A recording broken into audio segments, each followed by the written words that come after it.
Hi friends, welcome to my channel. இன்றைக்கி நம்ம என்ன பார்க்க போகிறோம்னா எண்ணெய் கத்திரிக்காய் வறுவல் தாங்க பார்க்க போகிறோம். ரொம்பவே ஈஸியாக செய்யக்கூடிய சைட் டிஷ் ரெசிபி தாங்க இது வெறும் 5 நிமிஷத்தில் செஞ்சிடலாம். வாங்க இதை எப்படி செய்யலாம் பார்க்கலாம். இந்த கத்திரிக்காய் வறுவல் செய்கிறதுக்கு 1/4 கிலோ அளவுக்கு நான் கத்திரிக்காய் எடுத்திருக்கேங்க.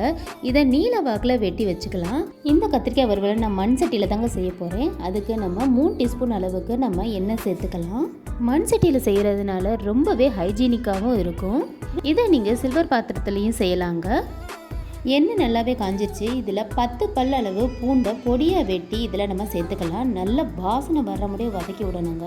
நம்ம சாப்பிட்றப்ப அந்த பூண்டு நல்லா கிறிஸ்பியாகவே இருக்குங்க. நல்ல டேஸ்ட்டே வேறு லெவலில் இருக்கும். ரசம் சாதம், லெமன் சாதம், புளியோதரைக்கெல்லாம் இந்த சைட் டிஷ் ரொம்பவே நல்லா இருக்குங்க. வெறும் 5 நிமிஷத்தில் நம்ம கடகடன்னு சட்டுன்னு செஞ்சிடலாம். இதுக்கு நான் 20 சின்ன வெங்காயம் எடுத்திருக்கேங்க. அதை நம்ம கட் பண்ணிவிட்டு இதோடு சேர்த்துக்கலாம். சின்ன வெங்காயம் ஆப்ஷனல் தான், ஆனால் இதை சேர்த்தா ரொம்பவே நல்லா இருக்கும். வெங்காயத்தை எண்ணெயிலேயே நல்லா வதக்கி விட்டுக்கலாம். வெங்காயத்தை நம்ம வதக்குறப்பயே இந்த பூண்டு வெங்காயமும் சேர்ந்து வதக்குறதுனால நல்லா கமன்னு வாசனை வரும் பாருங்கள். வெங்காயம் நல்லாவே பொன்னிறமாக வர முடிய வதக்கிக்கலாங்க. கத்திரிக்காய் பிடிக்கலன்னு சொல்லுங்க கூட இதை ரொம்ப விரும்பி சாப்பிடுவாங்க, கேட்டு வாங்கி சாப்பிடுவாங்க பாருங்கள். இதுக்கு 1/4 கிலோ கத்திரிக்காயை நீல வாக்கில் இந்த அளவுக்கு வெட்டி எடுத்துக்கோங்க. வெட்டி வச்ச கத்திரிக்காயை இதில் சேர்த்துக்கோங்க. கத்திரிக்காயை கட் பண்ண உடனே தண்ணீரில் போட்டு வச்சுருங்க. இல்லாட்டினா அது கருத்து போயிடும். தண்ணீர் சேர்க்காமலே செய்கிற டிஷ்ஷு, அதனால் தண்ணீரை நல்லா வடிச்சிட்டு சேர்க்கணும். காய் சேர்த்துட்டு எண்ணெயிலே வதக்கி விடணும். அடுப்பை கொஞ்சம் ஹை ஃப்ளேமில் வச்சு வதக்கி விடணும். ஒரு 2 நிமிஷத்துக்கு எண்ணெயிலேயே காய் வதங்கணும். அப்போ தான் காய் உள்ளுக்குள்ளெல்லாம் வெந்து வரும். இந்த டிஷ்ஷை மண் சட்டியிலேயே நம்ம செய்கிறனால ரொம்பவே ஆரோக்கியமாக இருக்கும். மீன் குழம்பு, புளிக்குழம்பு, வத்த குழம்பு, புளித்தொக்கு இதெல்லாம் நம்ம மண் சட்டியில் செய்கிறதால ரொம்பவே டேஸ்ட் அதிகமாகவும் இருக்கும். அந்த காலங்களில் உடம்பு கல் மாதிரி இருக்குன்னா அதுக்கு மண் சட்டி தாங்க காரணம். கேஸ் ரொம்ப செலவாகும்னு சொல்லுவாங்க, ஆனால் ஒரு தடவை சூடு பண்ணி எடுத்து வச்சிட்டோம்னா ரொம்ப நேரத்துக்கு சூடாகவே இருக்கும். இந்த மண் சட்டியில் அவ்வளோ நன்மை இருக்குங்க. இந்த காய்க்கு 1/2 டீஸ்பூன் மஞ்சத்தூள், 1 டீஸ்பூன் மல்லித்தூள், 1 டீஸ்பூன் சில்லி பவுடர் சேர்த்துக்கலாம். 1 டீஸ்பூன் அளவுக்கு சீரகத்தூளும் நம்ம சேர்த்துக்கலாங்க. சீரகத்தூள் இல்லைன்னா நம்ம எண்ணெயில் வதக்கிறப்பயே சீரகம் 1 டீஸ்பூன் அளவுக்கு சேர்த்துக்கோங்க. காய் வேகமாக வேகிறதுக்கு 1/2 டீஸ்பூன் அளவுக்கு உப்பு சேர்த்துக்கலாம். நம்ம சேர்த்த மசாலா ஃபுல்லாக காயில் நல்லா இறங்கணும்.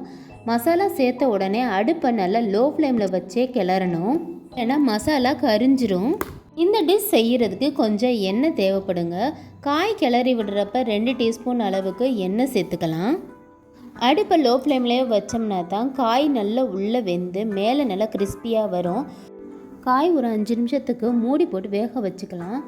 காய் ஆவிலேயே நல்லா வெந்து வந்துடும்.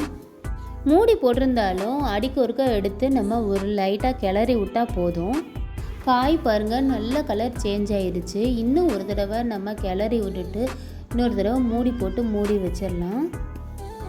இன்னும் கலர் சேஞ்ச் ஆகணும். இன்னும் காய் சுருள வதக்கி எடுக்கணும். அப்போ தான் இன்னும் நல்லா டேஸ்ட்டாகவும் வரும். அதுக்கு நம்ம மறுபடியும் மூடி போட்டு வேக விட்டுறலாம்.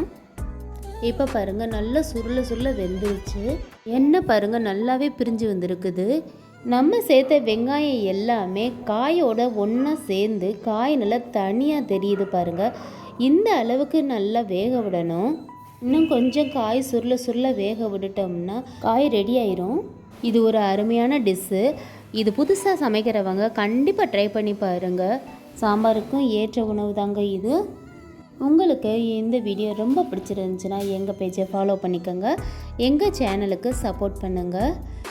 சப்ஸ்கிரைப் பண்ணுங்கள். பக்கத்தில் இருக்க பெல் ஐக்கானை கிளிக் பண்ணிக்கோங்க. அப்போ தான் நாங்கள் போடுற வீடியோ உங்களுக்கு உடனுக்குடன் வரும். உங்கள் ஃப்ரெண்ட்ஸுகளுக்கும் ஷேர் பண்ணுங்கள், லைக் பண்ணுங்கள். தேங்க்ஸ் ஃபார் வாட்சிங்.